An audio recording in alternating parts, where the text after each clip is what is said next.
Don't swallow magnets. This may seem obvious enough that it shouldn't have to be said even once, but we're going to repeat it, just to be safe. Don't swallow magnets. Especially rare earth magnets.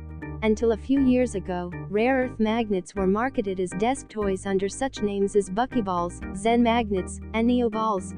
Users could shape these spherical neodymium magnets into all sorts of desktop sculptures to stave off boredom. After product recalls and loads of legal drama, they're about to go back on the market just in time for the holidays. Why were these products banned in the first place? While they were marketed as toys for adults, they inevitably ended up in the hands and mouths of children, sometimes with truly brutal consequences. Swallowing just one of the pieces is unlikely to cause any harm, but two or more create a serious health risk. Since the small magnets are remarkably strong, they can attract one another even from some distance away. That means they can pull themselves together inside of you, breaking through bodily tissues to do so. Imagine the Death Star garbage masher from Star Wars, but if the walls were different pieces of your intestines. This is not just a thought exercise meant to make you curl your toes in discomfort. This happened to more than a few children who unwittingly swallowed pieces of the desk toy. In 2012, a 3-year-old in Oregon swallowed a cringeworthy 37 magnets, which bored 4 holes in her gastrointestinal system.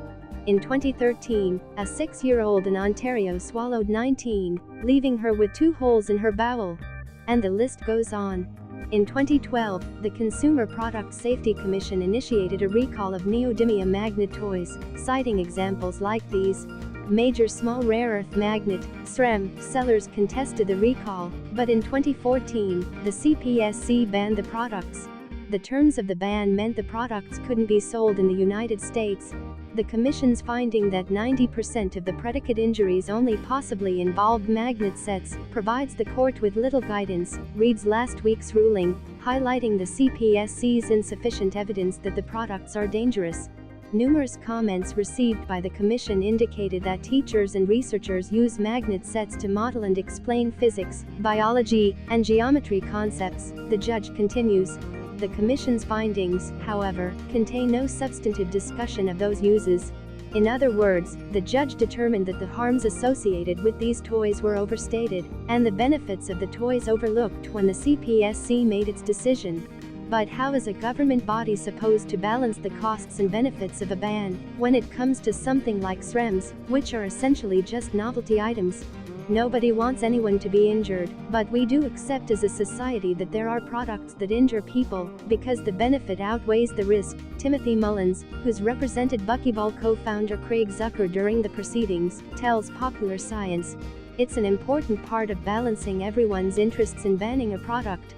Zucker, who has locked horns with the CPSC since 2012, will not be selling Buckyballs anymore, due to the terms of the 2014 settlement agreement.